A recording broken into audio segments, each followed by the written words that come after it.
Hay una sala en Roma con más de 85 kilómetros de estanterías. No es una biblioteca cualquiera, es el Archivo Apostólico Vaticano, un lugar donde descansan siglos de documentos, cartas y registros históricos que muy pocas personas han visto. Algunos investigadores pasan toda una vida sin acceder a una pequeña parte de su contenido, y eso plantea una pregunta inquietante. ¿Cuántas historias reales jamás llegaron a los libros que leímos en la escuela? Porque la historia no siempre la escriben quienes estuvieron allí, sino quienes sobreviven, quienes ganan y, muchas veces, quienes deciden qué merece ser recordado. Lo más perturbador es que algunas de las historias que estás a punto de ver no son teorías, ni mitos, ni leyendas inventadas. Hoy recorreremos 22 leyendas reales que ocurrieron de verdad, quedaron registradas por exploradores, gobiernos o instituciones oficiales, pero terminaron enterradas. Después de este video, probablemente vuelvas a mirar la historia de una forma completamente diferente. Empecemos. Número 1. La Mansión Winchester. En una colina de California, hay una casa con escaleras que suben hasta chocar contra el techo y puertas que se abren sobre un vacío de 2 pisos. La mandó levantar Sarah Winchester, heredera de la fortuna de los rifles que llevaban su apellido, y durante casi 4 décadas no dejó de crecer. Los carpinteros trabajaron por turnos, de día y de noche, desde el año 1886 hasta la muerte de Sarah en 1922. Sin que la obra se detuviera jamás para descansar. Cuando por fin paró, la mansión tenía alrededor de 160 habitaciones, cerca de 2.000 puertas, escaleras que no conducían a ningún sitio y ventanas abiertas sobre paredes interiores. El plano no responde a ninguna lógica arquitectónica conocida, y la razón es sencilla: nunca existió un plano completo, porque Sarah dibujaba las estancias una a una, por las noches, y las entregaba a los obreros cada mañana. La leyenda popular dice que huía de los fantasmas de todos los muertos por un rifle Winchester y que el laberinto servía para despistarlos. Los documentos cuentan algo más sobrio y más humano. Sarah había perdido a una hija recién nacida y después a su marido, disponía de una enorme fortuna privada y convirtió la construcción sin fin en la ocupación central de su vida. Padecía una artritis severa, apenas recibía visitas y firmaba ella misma cada uno de sus planos improvisados. Costara lo que costase, la casa nunca llegó a estar terminada, porque terminarla no era en realidad el objetivo. El edificio sigue en pie, se puede visitar, y ningún guía ha conseguido nunca recorrer todas sus habitaciones en una sola jornada. Número 2. El cadáver que abrió un ojo. Un hombre ejecutado en la horca abrió un ojo delante de una sala llena de médicos que lo daban por muerto. Se llamaba George Forster, y lo habían colgado aquella misma mañana de enero de 1803, en la prisión londinense de Newgate, por ahogar a su mujer y a su hija. Cuando abrió el ojo llevaba muerto menos de una hora. Quien lo hizo posible era un profesor italiano llamado Giovanni Aldini, sobrino del científico que había descubierto que la electricidad movía los músculos de las ranas muertas. Aldini quería demostrar lo mismo en un cuerpo humano, y el Colegio Real de Cirujanos de Londres le entregó el cadáver todavía tibio. Conectó los polos de una pila a la cara, al pecho y al recto del ahorcado y fue subiendo la corriente. La mandíbula del muerto empezó a temblar, los músculos de la cara se contrajeron en muecas y un ojo se abrió. Cuando aplicó los electrodos a la mano, el puño se cerró, el brazo se levantó y las piernas se agitaron sobre la mesa de disección.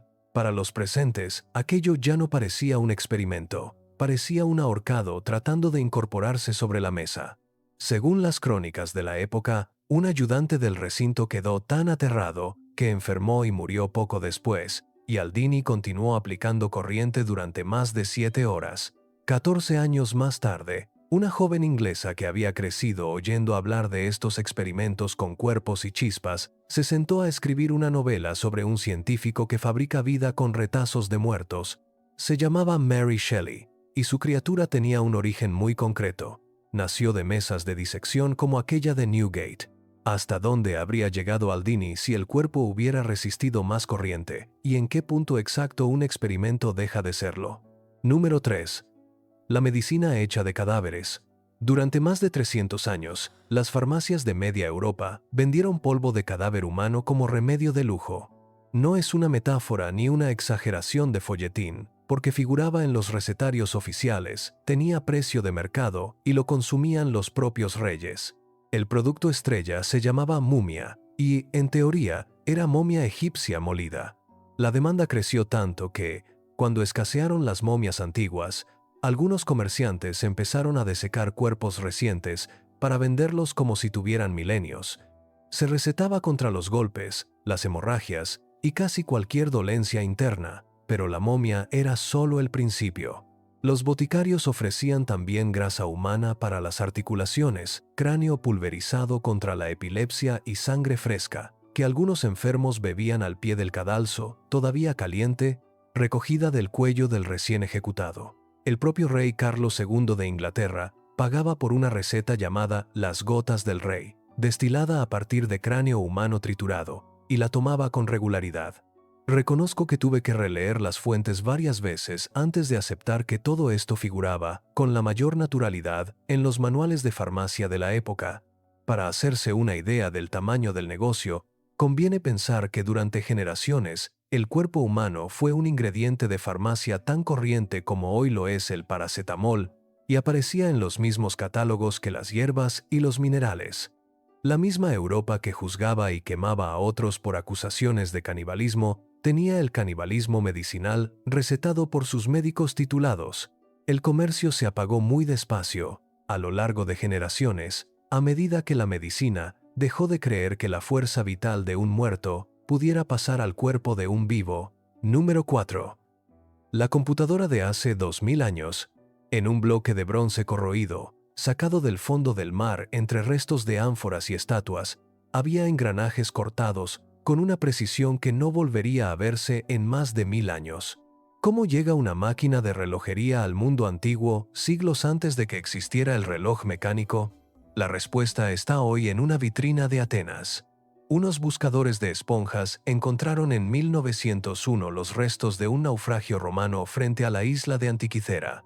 Entre el cargamento apareció aquel amasijo de metal que durante años nadie supo interpretar, hasta que un arqueólogo distinguió dientes de engranaje dentro del óxido.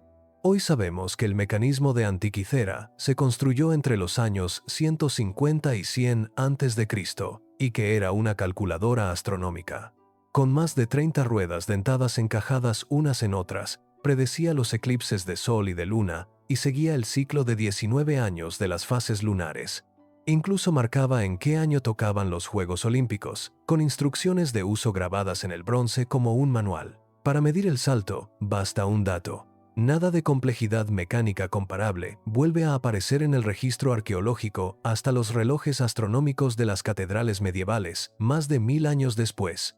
Es como encontrar un ordenador de bolsillo en la tumba de un faraón. Y lo más inquietante llega cuando uno piensa en lo que su existencia implica.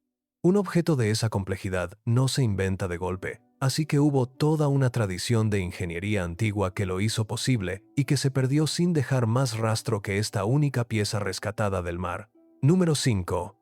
La bestia de Gévaudan. Los cuerpos aparecían con la garganta arrancada y, en ocasiones, decapitados. A lo largo de 3 años, una criatura mató en una región entera del sur de Francia a un número de personas que las fuentes sitúan entre 88 y 124. Casi todas eran mujeres y niños que cuidaban el ganado en el campo. Todo ocurrió entre 1764 y 1767 en la antigua provincia de Gévaudan. Los testigos describían un animal enorme, mucho mayor que cualquier lobo conocido, de pelaje rojizo y en apariencia resistente a los disparos. El pánico creció tanto que dejó de ser un asunto local, y el propio rey Luis XV decidió intervenir. Ofreció una recompensa equivalente al sueldo de todo un año, envió a sus cazadores reales y llegó a destacar tropas en la zona. En 1765, su portaarcabuz personal abatió un enorme lobo, lo hizo disecar y lo llevó a la corte de Versalles como prueba de que la amenaza había terminado. Pocos meses después, los ataques se reanudaron con la misma ferocidad. La matanza no cesó hasta junio de 1767, cuando un cazador local llamado Jean Chastel derribó al animal de un solo disparo y con su muerte terminaron de una vez los ataques. Nunca se determinó con certeza qué era la bestia, si un lobo excepcionalmente grande, un híbrido o un animal amaestrado por algún ser humano. La única certeza que quedó fue la lista de nombres de las víctimas, conservada en los registros parroquiales de aquellos años. Número 6. Las huellas del diablo. La mañana del 9 de febrero de 1855, los habitantes del sur de Devon, en Inglaterra, se despertaron con la nieve marcada por una larga hilera de huellas con forma de pezuña. Aparecían en una sola fila, como de algo que caminaba erguido sobre dos patas, y cruzaban más de 100 kilómetros de campo. Subían por los tejados, atravesaban muros altos y reaparecían al otro lado en línea recta, entraban por un extremo de una tubería estrecha y salían por el otro. Los periódicos de la época lo recogieron. Los párrocos predicaron sobre ello y nadie logró dar con una explicación. Hoy se barajan animales, roedores dando saltos, incluso un globo suelto arrastrando una cuerda por la nieve. Ninguna de esas hipótesis explica del todo la distancia recorrida, ni la línea perfectamente recta por encima de obstáculos imposibles. Número 7. Las chicas que brillaban en la oscuridad. Cuando volvían a casa de noche, la gente las reconocía por la calle porque brillaban en la penumbra. Eran obreras jóvenes que pintaban esferas de reloj con una pintura luminosa hecha de radio, y afinaban la punta del pincel con los labios cientos de veces al día. Trabajaban en fábricas de Estados Unidos en los años 10 y 20 del siglo pasado. Los jefes les aseguraban que el radio era inofensivo, incluso saludable, de modo que las chicas jugaban con él y se pintaban las uñas, los dientes y la cara para darse sustos luminosos entre ellas.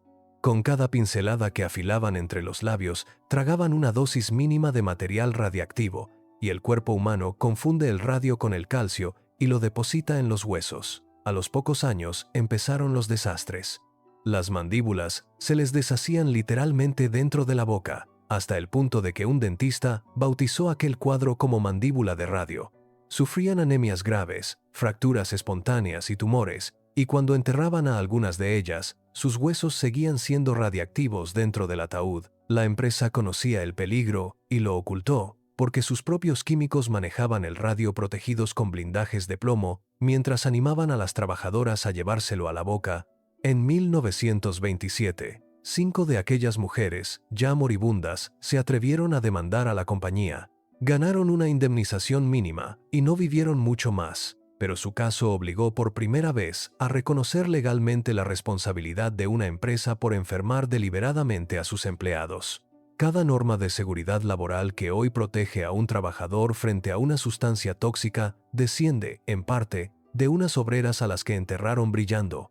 Si has llegado hasta aquí, ya has cruzado 7 de estos expedientes, y los 7 comparten algo que quizá no habías notado del todo. En todos hubo alguien interesado en que la versión oficial se quedara corta. A partir de ahora se vuelven más difíciles de mirar, y el caso que llega justo pasado el Ecuador es, con diferencia, el que más de cerca te toca, porque su protagonista es algo mucho más cotidiano que un rey o un monstruo, un objeto que quizá tienes ahora mismo en casa.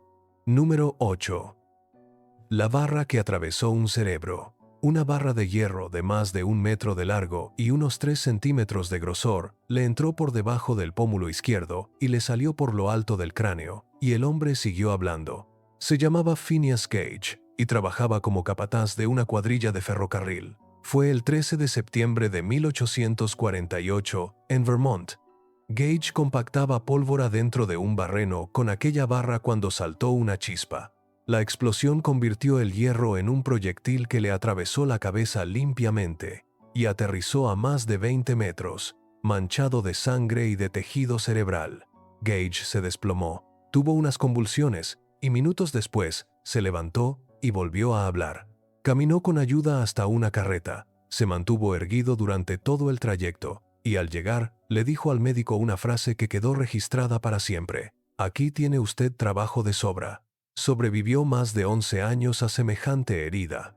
Lo verdaderamente histórico llegó después, con lo que la herida le cambió por dentro. El Gage anterior era responsable y metódico. El posterior se volvió impulsivo, mal hablado e incapaz de sostener un plan, tanto que sus propios amigos repetían que aquel ya no era Gage. Confieso que este es el caso que más me costó asimilar cuando lo estudié, porque señala algo perturbador sobre todos nosotros, eso que llamamos carácter. La parte que sentimos más nuestra e intransferible vive en unos pocos centímetros de tejido que una barra de hierro puede arrancar en un instante. Su cráneo y la propia barra se conservan hoy en un museo de la Universidad de Harvard. Número 9. El Papa juzgado después de muerto. Imagina un tribunal en el que el acusado es un cadáver vestido de gala, sentado en un trono, mientras un diácono aterrorizado responde por él a las preguntas del fiscal. No es una pesadilla medieval inventada por un novelista, porque ocurrió realmente en Roma en el año 897.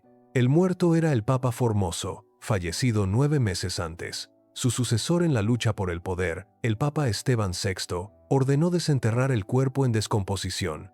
Lo hizo vestir con los ornamentos pontificios y lo sentó en el trono de la Basílica de San Juan de Letrán para someterlo a un juicio formal. Se le acusó de perjurio y de haber ocupado el cargo de manera ilegítima, y el cadáver, como era previsible, fue declarado culpable.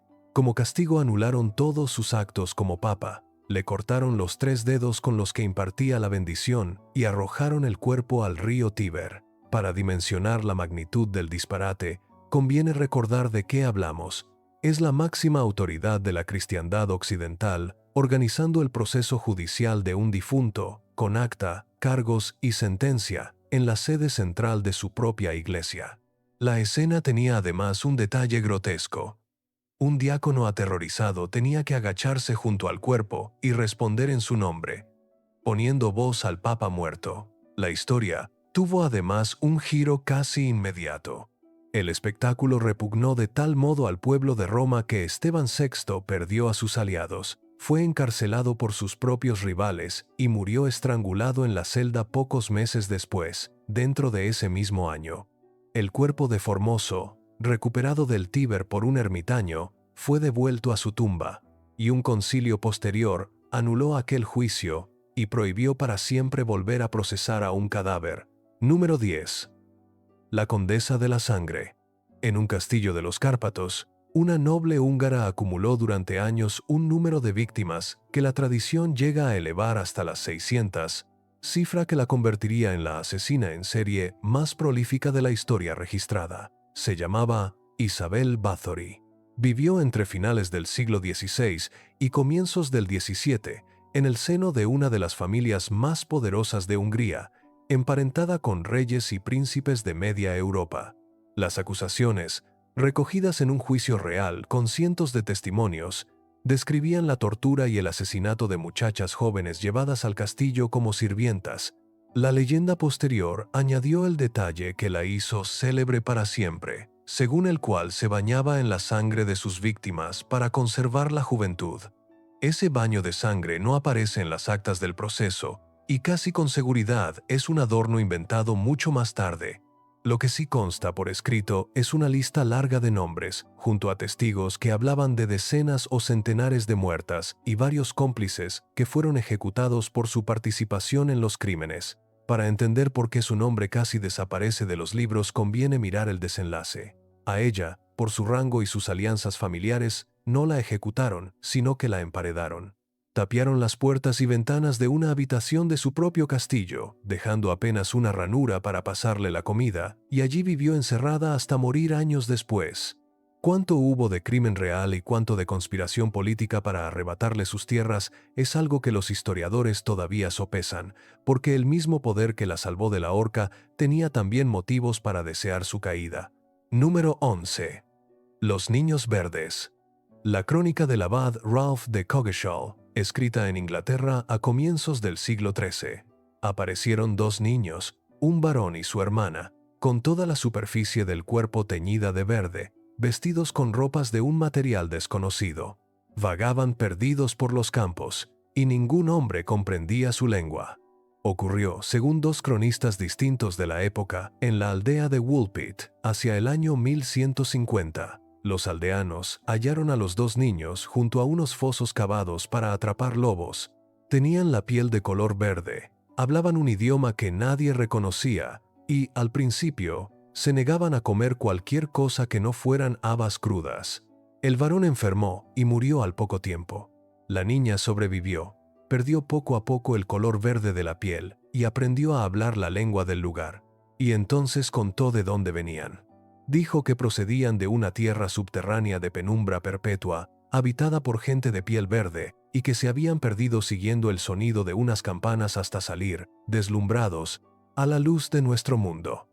¿Qué fue lo que dos cronistas medievales, cada uno por su lado, se molestaron en registrar como un suceso real? ¿Y qué vieron de verdad aquellos aldeanos aquella mañana? Número 12. El libro que nadie ha podido leer. Existe un libro de más de 200 páginas, escrito con una caligrafía fluida y segura, ilustrado con plantas que no existen y mapas de estrellas imposibles, que nadie en 600 años ha conseguido leer. ¿Cómo se escribe un texto entero en un idioma que no corresponde a ninguna lengua conocida sobre la Tierra? Se llama el manuscrito Voynich, por el librero que lo compró en 1912, y hoy se conserva en la Universidad de Yale. La datación por carbono sitúa su pergamino a comienzos del siglo XV. Está escrito en un alfabeto propio, con miles de palabras que siguen reglas estadísticas parecidas a las de una lengua real. Ciertos signos se repiten con la frecuencia esperable de un idioma natural, y no con el desorden de un galimatías escrito al azar. Sus páginas muestran mujeres bañándose en extrañas tuberías verdes, diagramas astronómicos y un herbario entero de flores que no coinciden con ninguna especie botánica documentada. Aquí conviene ser preciso sobre el límite exacto del conocimiento. Han fracasado ante él criptógrafos militares que en su día descifraron códigos de guerra, junto a lingüistas y programas informáticos. Se han propuesto docenas de soluciones, y ninguna ha resistido el escrutinio de los demás especialistas. No sabemos si es una lengua perdida, un código cifrado, un elaborado fraude de su propia época o el sistema privado de una única mente. Lo que está fuera de debate es que alguien dedicó una enorme cantidad de trabajo a un texto que quería, o bien ocultar por completo, o bien hacer pasar por profundo, y ese esfuerzo sigue intacto. El manuscrito continúa ahí, digitalizado y al alcance de cualquiera, y continúa completamente callado. Número 13. La noche del paso Dyatlov. 9 montañeros experimentados rajaron su tienda desde dentro, con un cuchillo, y salieron corriendo descalzos hacia una ladera nevada a 30 grados bajo cero, en plena noche. Todos murieron. Lo que fue capaz de hacerles huir de esa forma sigue siendo uno de los grandes enigmas del siglo XX. Sucedió en los montes Urales, en la antigua Unión Soviética, la noche del 1 al 2 de febrero de 1959. Cuando los equipos de rescate encontraron la tienda semanas más tarde, seguía rajada por el interior y el grupo había escapado sin abrigo ni botas. Varios cuerpos aparecieron muertos de hipotermia, en ropa interior, pero otros presentaban heridas brutales, costillas hundidas, un cráneo fracturado, y a una de las mujeres le faltaban la lengua y los ojos. Se detectaron además restos de radiactividad en algunas prendas. Durante décadas, el expediente cerrado con una fórmula vaga sobre una fuerza natural desconocida alimentó todas las teorías imaginables, desde armas secretas soviéticas hasta lo directamente sobrenatural. En 2021, un estudio científico ofreció por fin una reconstrucción coherente, un tipo raro de avalancha de placa, favorecido por el corte que ellos mismos habían hecho en la pendiente para montar la tienda, pudo desprender un bloque de nieve que explicaría esas fracturas, sin dejar el rastro típico de una avalancha. La hipotermia da cuenta de que se desnudaran, un efecto paradójico real del congelamiento extremo, los animales carroñeros, de las partes que faltaban en los cuerpos y las lámparas de la época, de la radiactividad de la ropa. Aún con todo eso sobre la mesa, ninguna reconstrucción termina de convencer a todo el mundo, y el paso lleva hoy el nombre del joven que lideraba aquella expedición que nunca regresó. Número 14. El hongo que fabrica zombies. Ahí fuera, en el suelo de la selva, algo es capaz de secuestrar el cuerpo de otro ser vivo, conducirlo como una marioneta hasta un lugar muy concreto y obligarlo a morir en la postura exacta que a él le conviene. No es ciencia ficción ni el guión de un videojuego, sino un hongo real que actúa cada día en las selvas tropicales del planeta. Se llama Ophiocordyceps unilateralis, y su víctima es una hormiga. Cuando una de sus esporas se adhiere a una hormiga obrera, el hongo penetra en su cuerpo y empieza a crecer por dentro, y entonces toma el control.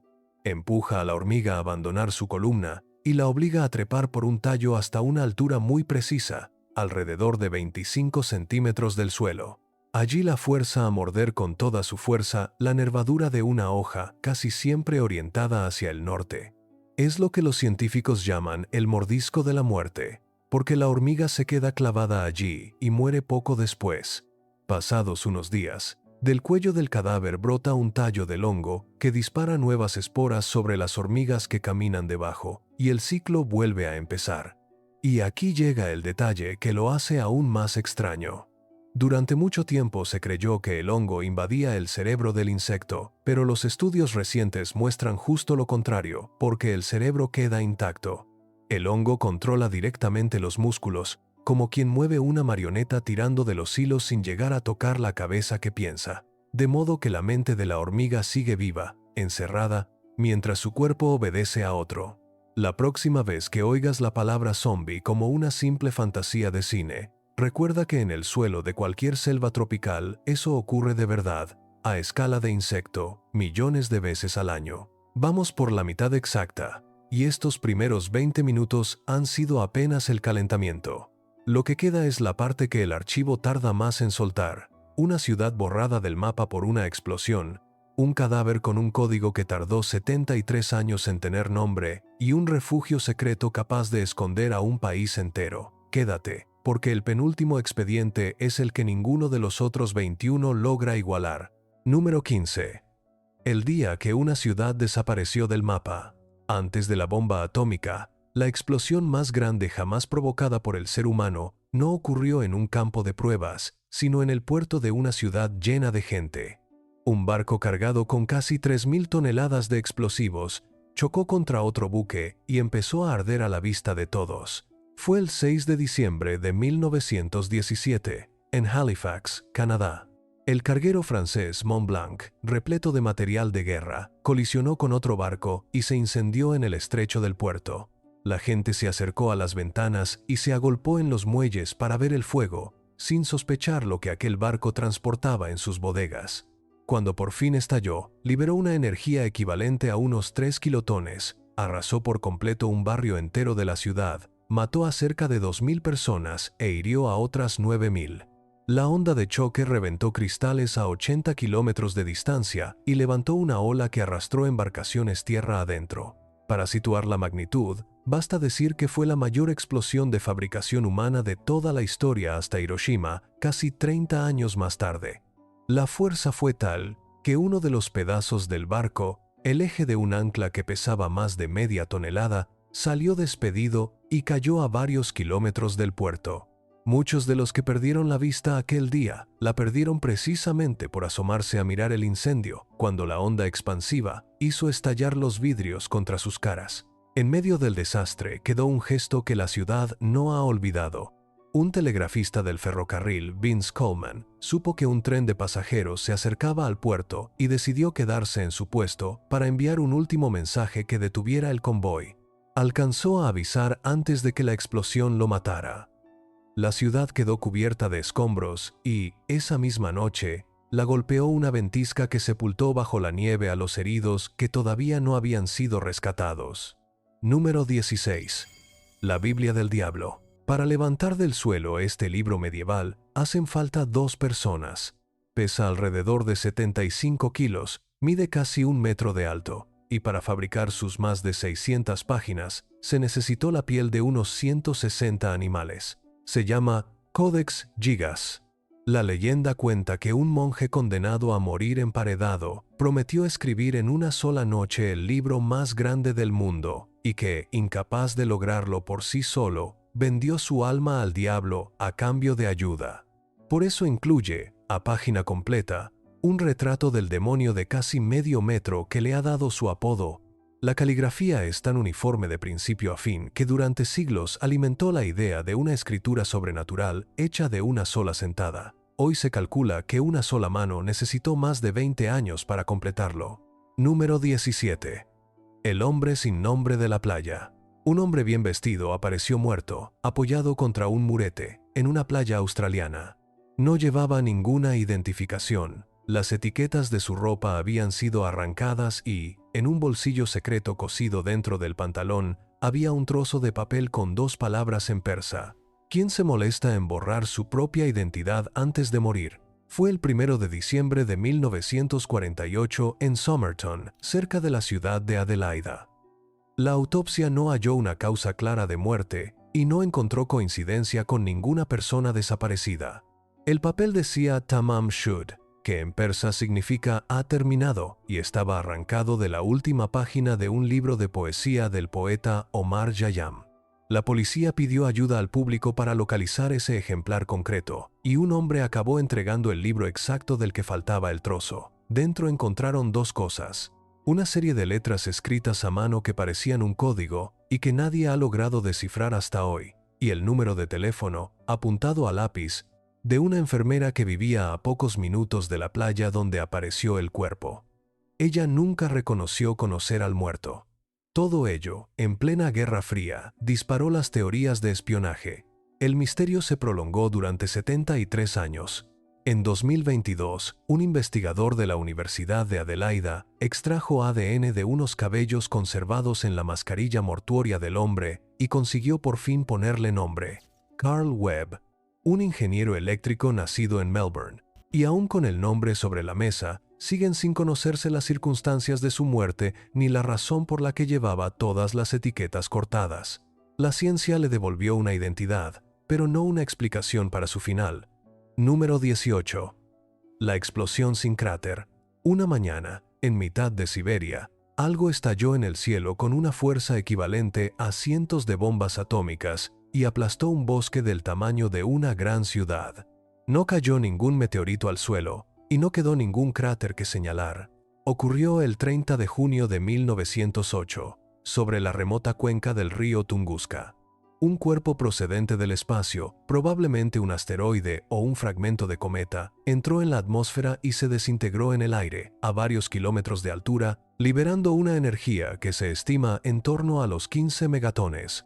La onda expansiva derribó alrededor de 80 millones de árboles en más de 2.000 kilómetros cuadrados y los dejó tumbados en el suelo, apuntando todos hacia afuera, como los radios de una rueda gigantesca. A diferencia de la explosión de Halifax que veíamos hace unos minutos, aquí no hubo ningún barco ni ningún error humano de por medio, porque toda la fuerza llegó directamente desde el espacio. Testigos situados a decenas de kilómetros describieron una bola de fuego más brillante que el sol y una ráfaga de calor que llegaron a sentir en la piel. La explosión fue tan colosal que las estaciones sísmicas de media Europa registraron el temblor. Durante las noches siguientes, el cielo brilló de un modo extraño sobre buena parte de Europa y Asia, con un resplandor tan intenso que hubo quien pudo leer el periódico a medianoche sin encender ninguna luz. Para calibrar la suerte que tuvo el planeta, conviene pensar en la hora.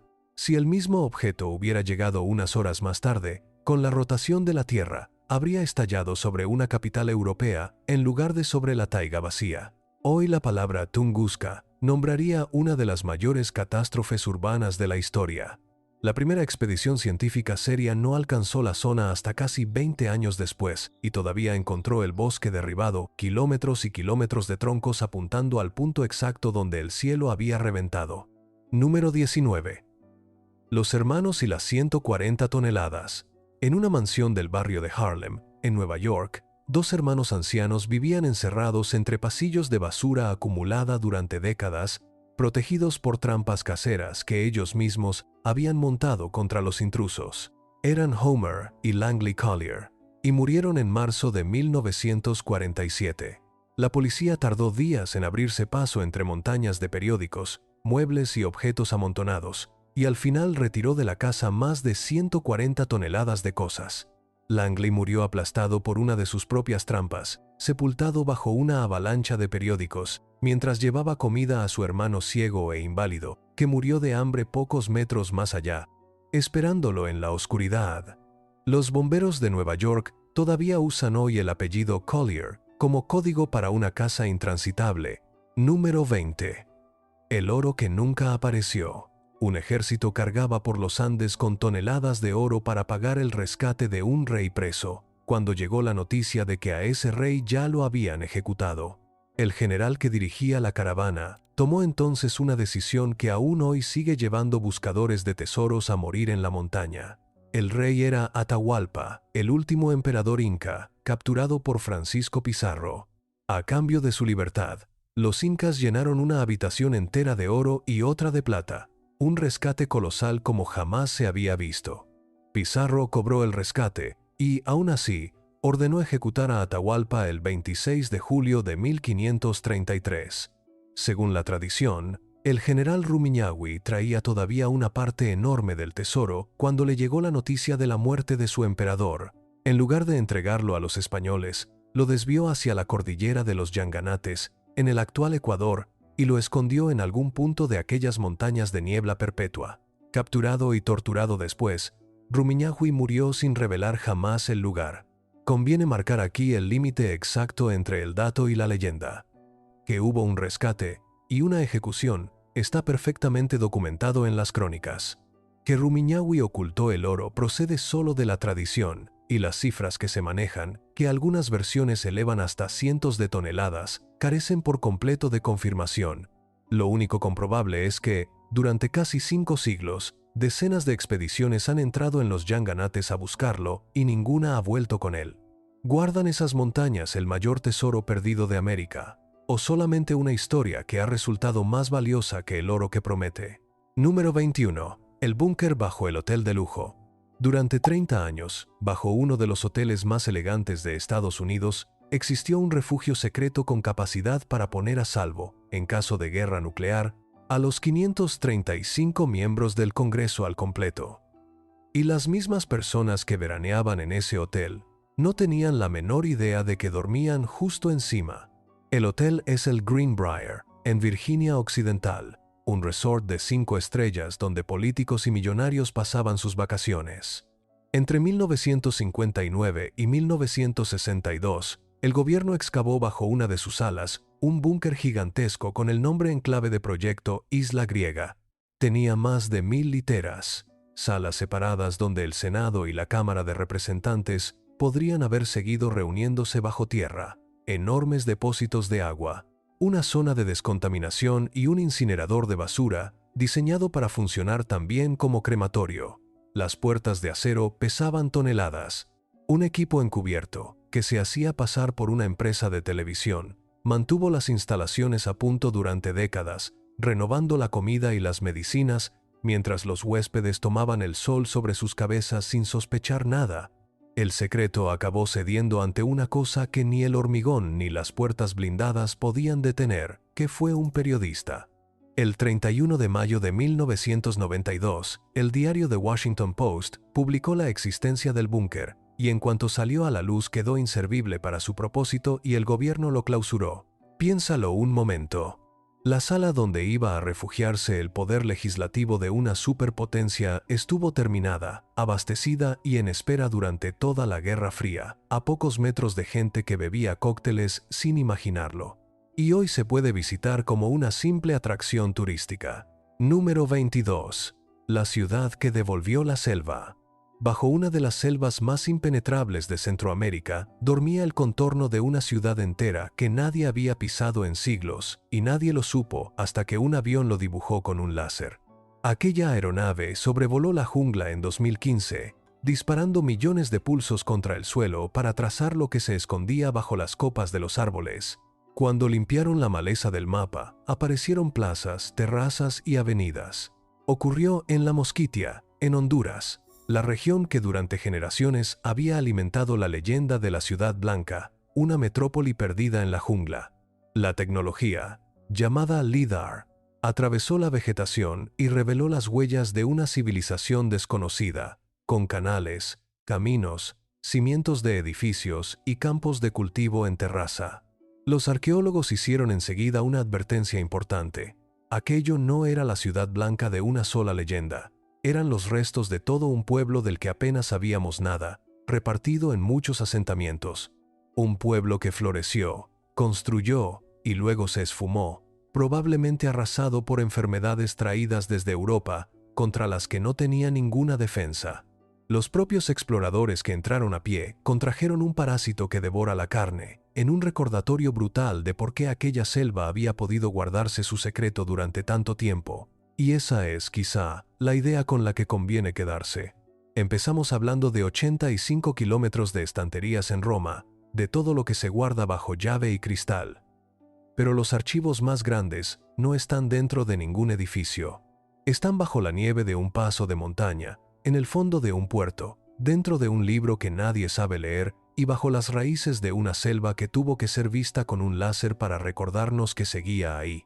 La historia que creemos conocer es apenas una isla, y alrededor, en silencio, sigue extendiéndose el océano inmenso de todo lo que aún no ha salido a la luz.